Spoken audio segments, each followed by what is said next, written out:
Raha mba hainao tokoane Imam Hussein, tsy nataonao ohatrany hoane Imam Hussein. Raha mba hainao tokoane Imam Hussein, tsy nataonao ohatrany hoane Imam Hussein. Hussein, Hussein, Hussein, Hussein, Hussein, Hussein, Hussein, Hussein, Hussein. Imam Hussein, Rabbi nawe, Imam Hussein, Rabbi nawe, Nirendi Hussein, Rabbi nawe, Nirendi Hussein. Tina tauna ocha ni Yazid Imam Hussein, panjakani panuran paradisane Imam. قال الله تعالى في محكم الكريم بسم الله الرحمن الرحيم وقضى ربك ألا تعبد إلا إياه وبالوالدين إحسانا آمنا بالله صدق الله العلي العظيم. Voalohany teny dia mankasitraka Tompo Allahu izay nanomenay fotoana eto amin'ity toerana ity mba ho resadresana mikasiky ny ray aman-dreny ara-panahy tsy izay zany fa marhumo Rosany Jamily. Avy amin'ilay teny masina izay nivakiko teo no entiko manokatra ilay fanazavana mikasiky ity ray aman-dreny ara-panahy ity. Iny teny Allah dia manambara fa hoe nandidy ny tomponareo izy, tomponao tsy tokotry nanompo afa-tsy Andriamanitra irery ihany, ary aoriana ny fanompoana izay atao eo anatren'Andriamanitra dia oka ianareo aneo fitiavana anireo ray aman-dreny, hanao tsara amin'ireo ray aman-dreny izay niteraka. Raha jerevantsika ny ity tantara nyity rangahy ity zany ataoko amin'ny tenako manokana satria fantako loatra zany ity rangahy ity zany tamin'ny fotoan'andro izay nipetrahany tao Mahajanga, tao Majunga zany, izay mpivarotra entana madinika. Zay no nahafantarina misy grossiste zany izy, zay hoe tao Mahajanga, tao Majunga be.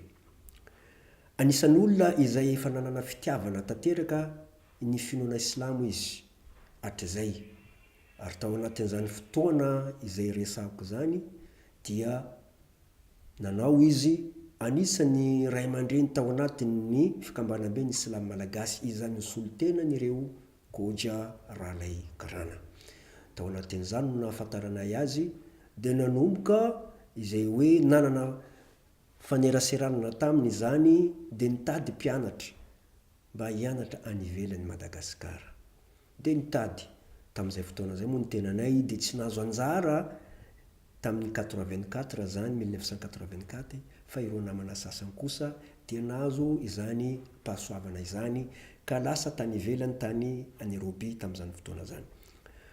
Fa taty tamin'ny taona fahasivifolo 1990 angambany dia rehefa nianatra tao amin'ny école coranique na islamique dia tao raiky ny anarako tao dia fanena manana rahalahy izay hoe namana niaraka tamin'ny fahazazana no niresahako hoe zaho te hianatra ao aminareo. Dia tamin'izay fotoana zay nentiny zaho tamin'ity rangahy ray aman-dreny ara-panahy ity dia nitantara taminy, mbola 20 taona zaho tamin'izany fotoana zany. Dia rehefa nanazava taminy fa hoe ny fitiavako an'ilay finoana dia tsy nisalasala moa izy dia nentiny zahay teo tao amin'ny madresa dia nanao izay karazana fitsapana kely dia niresahany fa mindao tsy ianao mody dia rehefa amin'ny heritaona anao miverina. Rehefa miverina moa ny tenanay zany tamin'izay fotoana zay dia niresiny dia nataony tahaka ny zanakany, nianatra 2 taona nianarako tao amin'ny toerana zany, tao Ambohitra Atrimo zany tamin'ny 90 dia avy hatrany dia nahazo bourse dia nandeha izy ihany no nandefa. Izay nisan'izay asoavana bavata nazoko tamin'ity rangahy ity satria na dia ray aman-dreniko satria moa ny tena zanakan'olona mahantra tsy anana vola mba andefa anay zany hianatra any ivelany. Izy no nanana izay fitiavana zay ka zay ny mahatonga zay tenako manokana zany dia naneho fitiavana taminy zany fa hoe ray aman-dreny izy nikarakara ny passeport sy ny sisa sy ny sisa. Jusque zay zany nandeha tany Nairobi, nianatra nandritra ny 2 taona moa tany, de niverina kely teto, de niasa, de izy ihany no nikarakara teto Antananarivo zany, nampianarinay zany tao Talatamaty, de izy zany no zay nikarakara anay. Ary mbola nanana fanirina izy hoe raha mbola te hanoy ianao izy alefako any Iran. Falifaly ny tenako tamin'izay fotoana zay, nipetraka eritaona tao aoriana niverenako avy tany ivelany tao Nairobi, Kenya. Enimbolana nipetrahako teto satria tsy de salama zao tamin'izany, de mbola nalefa nianatra tany Iran. Nandritra n'ireo fotoanareo angamba hitatsika fa tamin'izay tany Nairobi zany somary teritery ny le fiainana, somary mavesabesatra kely zany, de imbola izy ihany no mandefa vola aminay isam-bolana avy aty Madagasikara zany mba manampy anay noho le fahasahiranana zay nanjady taminay tamin'izany vaninandro izany. Tsy nataony hoe olafa zay hoe antena gasy de hoe nailikilikany, fa tena naneo tahaka an'le zanaka ny nateraka mihitsy ny fijeriny anay sy ny fomba izay fiarany taminay tamin'izany fotoana zany. De rehefa nandeha nianatra moa zahay tany ivelany, de naharitraritra de niverina eto. Rehefa niverina teto Madagasikara, ary matetika izy mbola ho tonga any Iran koa izy tamin'izay fotoana zay zany, mamangy anay zany, manontany mombamomba anay ahoana ny fianaranareo, satria izy no nanaritra anay zany tany Iran tamin'ny fotoa zay nahatongavanay tany Iran, mba nanao mpanelanelana tamin'ireo izay tompony andraikitra tao Iran, de nahafahanay nianatra tamin'izany toerana izany. Rehefa niverina taty Madagasikara moa izahay dia mbola tsy miova, satria tsy afaka zay mahatsapa izay hoe valibabena zay nataony taminay zany. De hitako fa hoe izy ny ray aman-dreny, na de ray aman-dreny niteraka aza tsy mahavita tahaka an'izay nivita niterangay ty. De niara-niasa izahay, nandefanay zany tany Ambanja, ny toerana zay niasako voalohany, de manana fifandraisana aby, satria itiranga ty zany na de amin'ny fisasakalina, amin'ny 12 alina ianao de afaka miresaka aminazy, misokatra zany ny varavarana zany hoe ny fifandraisana amin'ny olona rehetra zany de misokatra foana. Ary tsy taminay foana zany fa na de tamin'ny olona tsy silamo aza, nefa mbola manana fifandraisana taminazy, manana fitiavana be taminazy. Ka nitoy le fifankatiavana izay, fijerinanay ary afaka mitaraina aminy anao, satria izy moa no ray aman-dreny, de mitaraina hoe zao ne ohatran'izao ny olana manjady amiko, ray aman-dreniko efa antitra ray aman-dreniko marary ka mba omeo vola kely zay, de tsy ananany fisalasalana zany de omeny, satria moa izy ray aman-dreny ara-panahy, de mahatsapa ny izay mianjady amin'ny tsirairay. Ohatran'izay zany ny fiaranay tamin'ity rangahy ty zany, de nitoy moa izay zavatra zay zany, ary tsy nihafahafa taminay zany izy, ary indraindray izy mety masiaka. Inona moa mahatonga mampasiaka azy? Satria rehefa misy zavatra kely izay ataonao ka tsy mifanaraka amin'izay amin'ny sainany, amin'le tabliky zany izy, tsy maintsy tezitra izy ary masiaka izy, tsy omena tsiny. Nefa vetivety zany igny atezerana iny zany afaka. Zay no ty zay mahasamy hafa ny ty olona ty zegny rangahy ity ray aman-dreny ty amin'ny olo hafa, tsy mba manana izay hoe karazana hoe rankine ao am-po zany izy, tsy mba manana lolo-po, fa nanazy vetivety fotsiny de miala iny atezerana iny. Fa rehefa tezitra izy de tezitra amin'ny ankitiny, ary miova le lokony zany miova mena. Rehefa aveo zany izy mitambitamby milaza koa fa hoe azafady fa tezitra mareo fa fitiavako anao nanaovako an'izany, fa zay verinao fa fahavalonao ao. Zay le rangahy ty.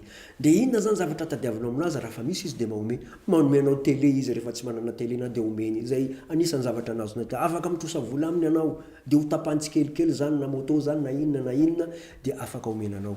De nitoy izay fiarahana zay, ary tsy misy olona mahasaminteny mivolagna fa hoe rangahy iny nanao zavatra tsy mety tamiko. Angamba nampitoviny olona rehetra zany hoe misy ihany le olona nazo tombony amin'le fitiavana zay, fa ny tenako manokana dia makasitraka, satria na de ray aman-dreniko aza tsy nahavita an'izany. Tapainy shemorony loha masiny Hussein, Hussein, Hussein, Hussein, Hussein, Hussein, Hussein, Hussein, Hussein, Rabai nawe Imam Hussein, Rabai nawe.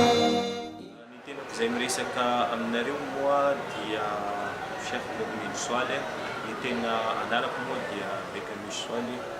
raha mikasika manokana an'izao resadresaka atao miaraka amin'ny télévision manokana zao dia mikasika ny Alhaj Roshan Jamil. Ny tenako manokana moa dia raha mikasika ahy dia nafantatra azy aho nanomboka tamin'ny taona raiky amin'ny 2000 na taona 2001 tamin'ny alalan'ny fananana famakiana boky masina Coranul Karim izay organisé ny Institut Islamique de Madagascar teto an-tanàna ny Mahajanga tao Maison de la Culture tamin'izay fotoana izay. Dia roa taona taorian'izay moa tamin'ny taona 3 na 2003 zany dia miditra ny tenako tao amin'ny Institut Islamique de Madagascar tamin'ny Institut Supérieur de Théologie Islamique tao Ambohidratrimo taona 3 ka hatramin'ny 4 zany. Dia teo zany vao tena nifanerasera taminy zao amin'ny maha mpianatra nandritra ny 3 taona fotsiny zany. Nanomboka tamin'ny taona 4 zany ka hatramin'ny fotoana izay nandaozany amin'izao tontolo izao zany na nahafatesany zany dia nifanerasera taminy aho amin'ny maha mpiara-miasa zany satria 5 taona zany niasako tao amin'ny Institut Islamique de Madagascar nanomboka tamin'ny taona 4 ka hatramin'ny taona 1 izay hodimandry zany Alhaj Roshan Jamil zany. Taorian'izay moa mbola nanohy ny asa tao amin'ny Institut Islamique de Madagascar ny tenako hatramin'izao. Ka raha ireo andraikitra izay nisahanina tao anatin'ny Institut Islamique de Madagascar nanomboka tamin'ny taona 4 aho dia mpampianatra tsotra.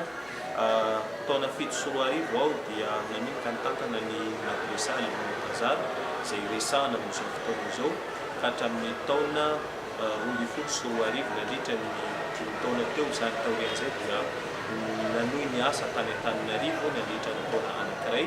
Nanomboka tamin'ny taona 13 na 2013 zany dia nitendrena Institut Islamique de Madagascar ho solotenany na ny délégué régional ny Institut Islamique de Madagascar taty amin'ny faritra ny Mahajanga zany ny tenako sady nitantana ny mosquée Sayyida Khadija tao amin'ny Sotema makasika manokana ny almarhum Alhaj Roshan Jamil araka ny fanambarako teo hoe efa naheno ny anarany foana zao talohan'ny fotoana izay nahafantarako azy fa tsy mbola nanatry maso azy aho fa nanomboka tamin'ny taona 1 na 2001 no nahita maso azy mivantana aho no sady niresaka tamin'ny mivantana roa taona taorian'izay moa vao miditra tamin'ny sekoly izay nitantanana zany.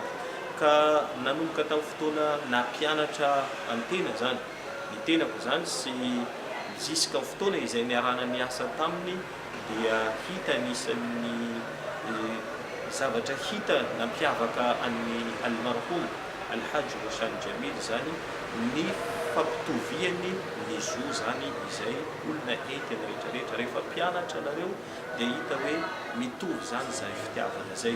Rehefa tonga koa ny fotoana izay niasana dia hita fa nampitovy tanteraka zany ny fomba izay nitondrany ny mpiasa rehetrarehetra izany na ireo mpiara-miasa amina rehetrarehetra moa tao anatin'ny Institut Islamique de Madagascar.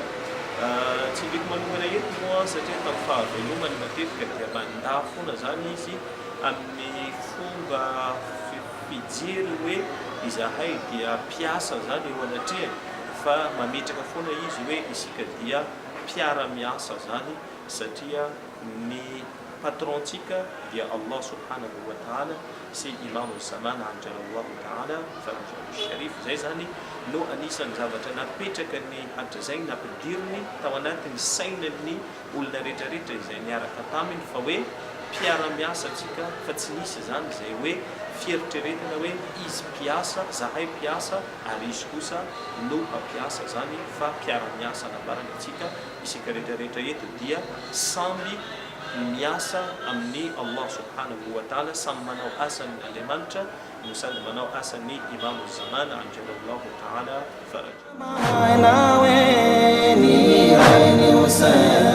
zafikeliny mpaminany ane Imam Hussein zafikeliny mpaminany ane Imam Hussein Nabi, Nabi, Nabi, Nabi, Nabi, Nabi, Nabi, Nabi, Hussein, Hussein, Hussein, Hussein, Hussein, Hussein, Hussein, Hussein, Hussein, Hussein, Hussein, Hussein, Hussein, Hussein, Hussein, Khadija Kubra Nureni Baini Hussein, Khadija Kubra Nureni Baini Hussein, Khadija Kubura, Khadija Kubura, Khadija Kubura, Hussein, Hussein, Hussein, Hussein, Hussein, Hussein, Hussein, Hussein, Hussein, Hussein, Hussein, Fatima Zahra Nurani Hussein,